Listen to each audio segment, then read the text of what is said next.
এশিয়ার সেরা 12 দেশের খেতাব সেটা বাংলাদেশের কাছে, যা পারেনি মালয়েশিয়া তা করে দেখিয়েছেন আফিদারা। সে কারণে অস্ট্রেলিয়ায় মার্চ মাসের সেই এশিয়ান কাপে খেলবে বাংলাদেশের এই ওমেন্স ফুটবল টিম। সেই মিশন অস্ট্রেলিয়ার প্রথম অ্যাসাইনমেন্টটা বাংলাদেশের শুরু হচ্ছে নিজেদের প্রস্তুত করার এই মালয়েশিয়ার এগেইনস্টে ট্রাই নেশন সিরিজের এই ম্যাচ দিয়েই। মনিকা, মারিয়া, ঋতু, আফিদা, রূপনা, এই মালয়েশিয়া দলের এগেইনস্টে খেলার অভিজ্ঞতা তাদের আছে। সেই স্মৃতিটা তারা হয়তো এই মাসে টেনে আনতে চাইবেন। মালয়েশিয়া বাংলাদেশের সব শেষ সফরে ফল তাদের পক্ষে যায়নি। তারা এইখানে এসে সামনে সি গেমসকে টার্গেট করে এই ম্যাচগুলো তাদের জন্য এক ধরনের প্রস্তুতির। আর দর্শকরা প্রস্তুত হয়ে নড়ে চড়ে বসছেন গ্যালারিতে। তারা অপেক্ষায় একটা দারুণ জয় দেখার জন্য। শুধুমাত্র বাংলাদেশ নয়, মালয়েশিয়ার সমর্থকেরাও আছেন গ্যালারিতে। দুই দলের দুই ক্যাপ্টেন, তাদেরকে নিয়েই ম্যাচ শুরুর প্রক্রিয়াটা সারছেন চকি ওম, মেইন রেফারি টিশারিং চোদেন, অ্যাসিস্ট্যান্ট রেফারি হিসেবে তিনি আছেন ডি সম্পদ, আর একজন অ্যাসিস্ট্যান্ট রেফারি এবং ফোর্থ অফিসিয়াল অঞ্জনা রায়।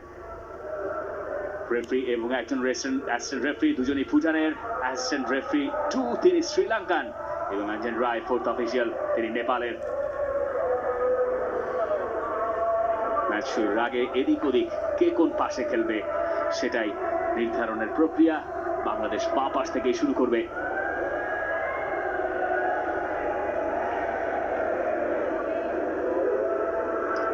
দেখুন, এই ট্রাই নেশন সিরিজ যেটা হচ্ছে, তিনটা দলের কাছে তিনটা মিশন। বাংলাদেশের সামনে যেমন এশিয়ান কাপে লড়াইয়ের আগে নিজেদের প্রস্তুতির মিশন, মালয়েশিয়ার জন্য সেটা সি গেমস, যেটাই ডিসেম্বরে শুরু হতে যাচ্ছে, সাউথ ইস্ট এশিয়ান গেমস। সেই এশিয়ান গেমসের আগে নিজেদের প্রস্তুতি তারা সারছে এই বাংলাদেশে অনুষ্ঠিত ট্রাই নেশন সিরিজ দিয়ে। এবং আজারবাইজান তারা খেলবে আগামী বছর ওয়ার্ল্ড কাপের কোয়ালিফায়ার্সে। সেই ওয়ার্ল্ড কাপের কোয়ালিফায়ার্সের প্রস্তুতিটা তারা নিচ্ছে এই বাংলাদেশের ট্রাই নেশন সিরিজ দিয়ে। বাংলাদেশ জানে বিশ্বকাপ খেলতে হলে এশিয়ান কাপে তাদের ভালো করতে হবে। তাদের সামনেও বিশ্বকাপ খেলার সুযোগ আছে, তবে আপাতত লক্ষ্যটা এশিয়ান কাপ, যেখানে অংশ নিতে পেরেই বাংলাদেশ। এবং শামসুন নাহার ডিফেন্সে, আফিদার সঙ্গী কোহাতি, মিডফিল্ডে মারিয়া আছেন, মনিকা আছেন, মুনকি আছেন, ফরওয়ার্ড পজিশনে সুলতানা, তার দুই পাশে শামসুন নাহার সিনিয়র এবং ঋতুপর্ণা চাকমা।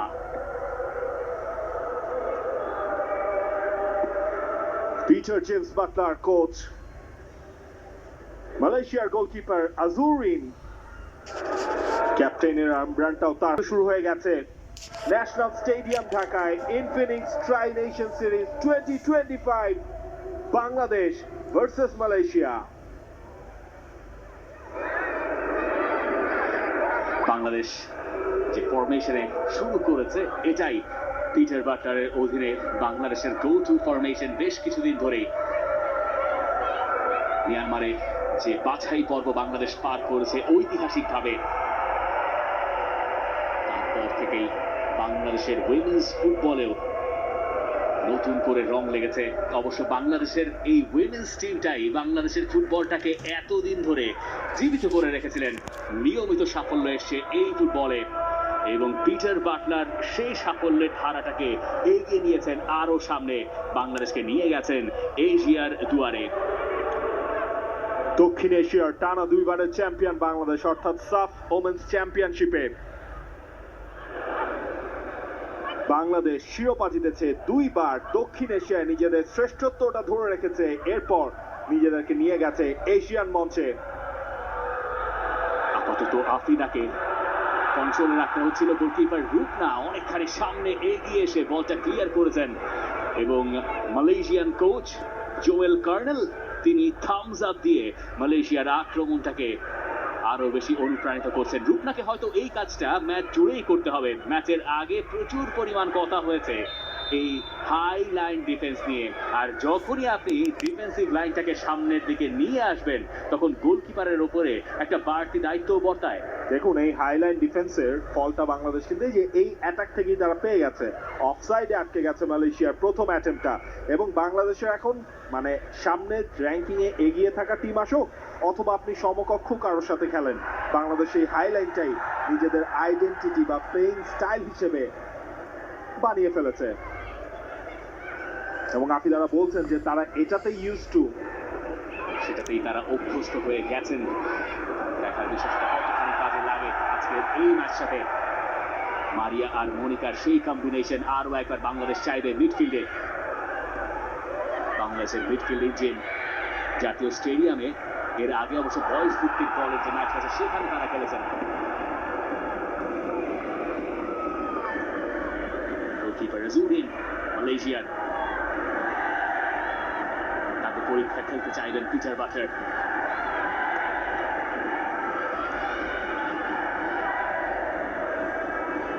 আফিদা জেনেছেন রূপনা চাকমাকে, আফিদার centre back partner Fulhati Kisku. Monika, মারিয়া,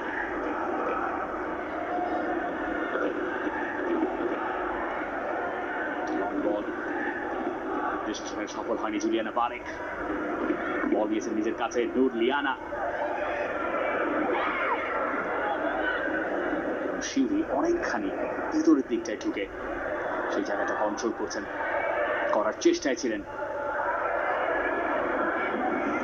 মালয়েশিয়ার এই দলটা 2022 সালেও বাংলাদেশে এসে খেলে গেছে, তবে সেই সময় সেই দুটা ফ্রেন্ডলি ম্যাচই অনুষ্ঠিত হয়েছিল কমলাপুরের স্টেডিয়ামটায়। একটা ম্যাচ বাংলাদেশ জিতে নেয় 6-0 গোলে, অন্য ম্যাচটা ড্র হয়। এবং বাংলাদেশের সেই দলেই গোলকিপার ছিলেন রূপনা চাকমা, এখন পর্যন্ত তিনি আছেন। শিউলি আজিম এই দলটায় তিনিও আছেন। শামসুন্নাহার সিনিয়র জুনিয়র, মনিকা, মারিয়া, ঋতুপর্ণা, তাদের সবাইকে সেই 2022 সালেও আপনি দেখেছেন মালয়েশিয়ার এই টিম দেখেছে। 2025 এসেও তারা বাংলাদেশ দলেই আছেন।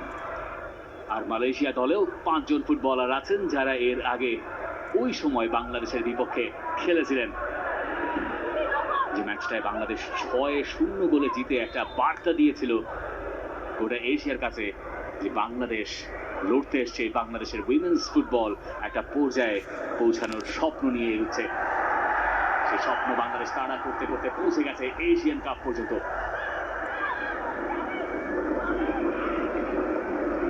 শামসুন্নাহার, নাছর বান্দা, শিউরির সাপোর্ট আছে, শিউরি আগাচ্ছেন। সুলতানা থেকে শট, সুলতানা বচার রাখার চেষ্টায়, সুলতানার শট অফ টার্গেটে। ঋতুপর্ণা অবশ্য বলতে চাইছিলেন, ডিফ্লেকশন সেখানে হয়েছে, সে কারণে বাংলাদেশ পেয়ে গেছে ম্যাচের শুরুতে প্রথম একটা কর্নার কিক। এই ঋতুপর্ণা চাকমা, যার গোলে বাংলাদেশ এশিয়ান কাপে খেলছে, যার গোলে বাংলাটা নিজেদের করে রেখেছিল। এবং বলাই যায় এই দলের অ্যাটাকিং ইউনিটের সবচেয়ে বড় নিউক্লিয়াস এবং ওয়েপন তিনি। কোনো সংশয় নেই, ভালো কর্নার কিকটা হয়তো ম্যাচের শুরুতে নেওয়া হয়নি। বাংলাদেশের মেয়েরাও এই মাঠের মাপের সঙ্গে মানিয়ে নিতে চাইবেন। বাংলাদেশের ঘরের মাঠে মারিয়ারা যত ম্যাচ খেলেছেন তার সিংহভাগই তারা খেলেছেন কমলাপুরের বীরশ্রেষ্ঠ শহীদ সিপাহী মোস্তফা কামাল স্টেডিয়ামে, এবং সেটা সিনথেটিক টার্ফে। এটা অবশ্য ঘাসের মাঠ, সেখান থেকে আসলে শিফটিংটা হয়ে গেছে এই ঘাসের মাঠ। এবং আপনি যদি খেয়াল করেন এই মাঠে কিন্তু তারা খুব বেশি যে ট্রেনিংও করেছেন সেটাও কিন্তু নয়। এই যে আপনার থাইল্যান্ডে যখন লাস্ট উইন্ডোতে ফ্রেন্ডলি ম্যাচগুলো বাংলাদেশ খেললো, তারপরে সে ক্যাম্পটা কিন্তু মানে হয়েছে আপনার চট্টগ্রামের কোরিয়ান ইপিজেডে, সেখানে পুরো আবাসিক ক্যাম্পটা চলেছে।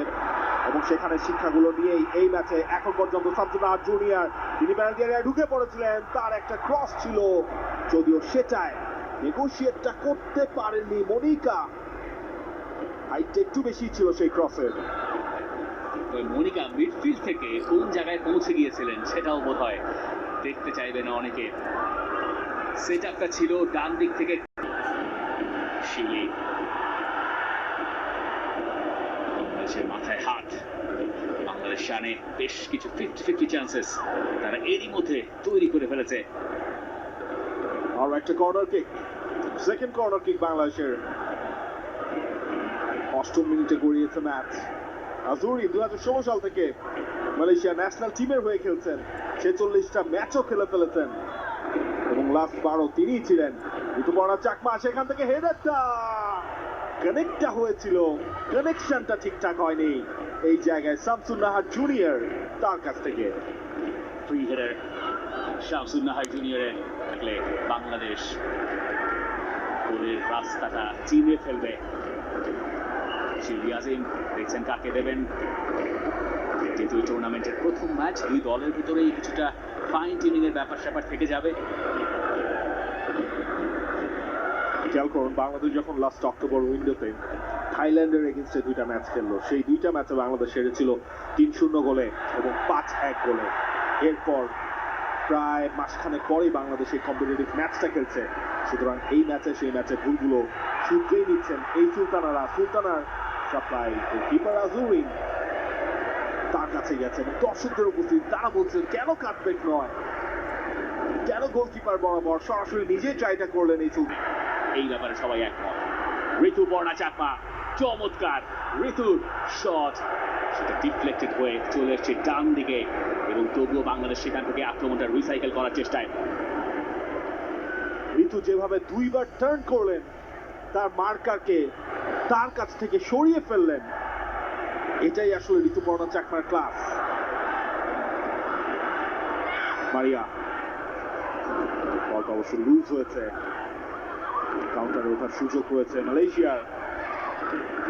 সামনে একটা ট্রু বল বাড়ানো হয়েছে, বিপদ কিন্তু হতে পারে। জাস্টিন রয়েছেন সেখানে, তবে রূপনা চাকমা রয়েছেন জাস্ট একটু সাইড আউট করে জায়গাটা করে বলটাকে ক্লিয়ার করলেন, যদিও অফসাইডের ফ্ল্যাগটা রেজ হয়েছে। বাফুফের ওমেন সুইং এর চেয়ারম্যান মাহফুজ আক্তার কিরণ যখন বাংলাদেশের এই ওমেন্স ফুটবলটা নিয়ে পথ চলা শুরু হয়, সেই থেকে তিনি আছেন, এখন পর্যন্ত এই দলটাকে দেখভাল করছেন এবং সেই দলের এই একটা প্রোডাক্ট শামসুন নাহার জুনিয়র একেবারে এইজ লেভেল থেকে বাংলাদেশের সবগুলো এইজ টিমে তিনি খেলছেন, এখন খেলছেন বাংলাদেশের সিনিয়র ন্যাশনাল টিমে।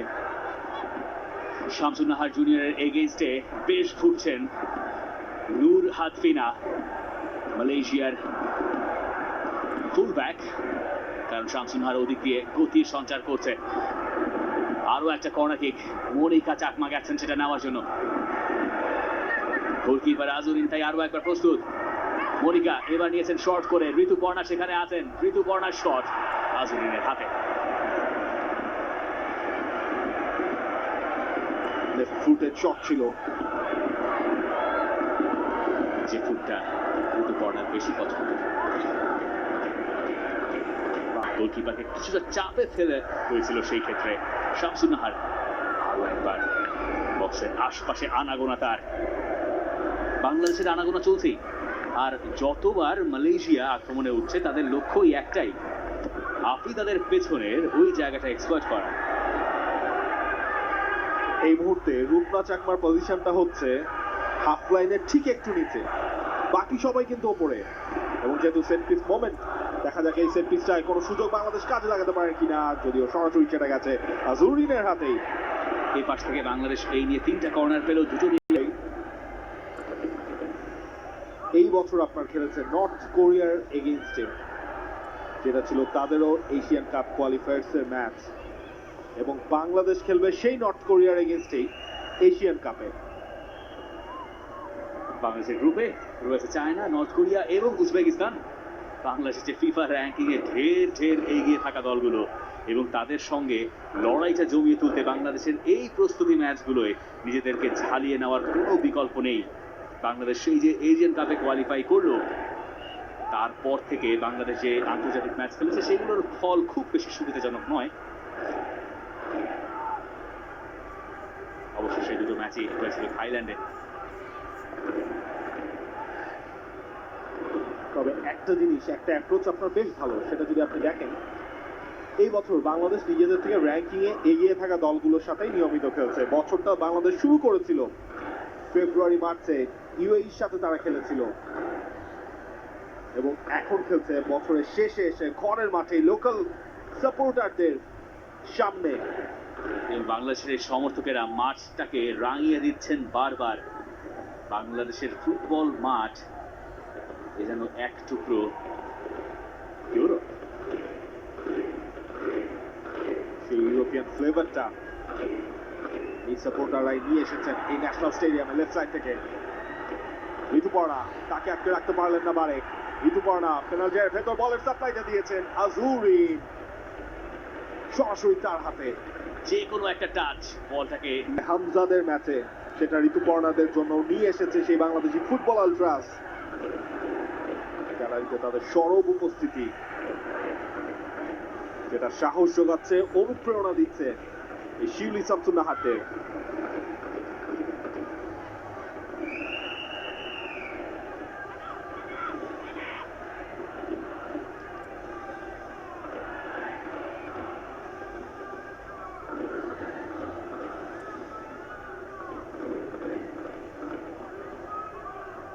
শরীরে নেওয়ার জন্য নূর হাফিনা তিনি প্রস্তুত হচ্ছেন। শামসুন্নাহার, নূর হাফিনা,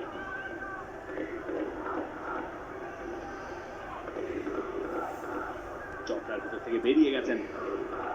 তারপর একটা সুপাস, কোনো লাভ হবে না। বাংলাদেশের এই হাইল্যান্ড ডিফেন্ডিংকে টপকে যেতে হলে মালয়েশিয়ার দরকার স্পিডি অ্যাটাক। একটা পাস এবং তার সঙ্গে স্প্রিন্ট এবং অবশ্যই বাংলাদেশের অফসাইড ট্র্যাকটা ফাঁকি দিতে পারার কৌশল। রাইট সাইডে আরো একবার বল ছড়িয়ে শামসুন্নাহার তার রেখেছেন দখলে। শামসুন্নাহারের ক্রস, আরো একটা, এবার অবশ্য থ্রোইন। অন্য প্রান্তে রূপনা জাকমা এখন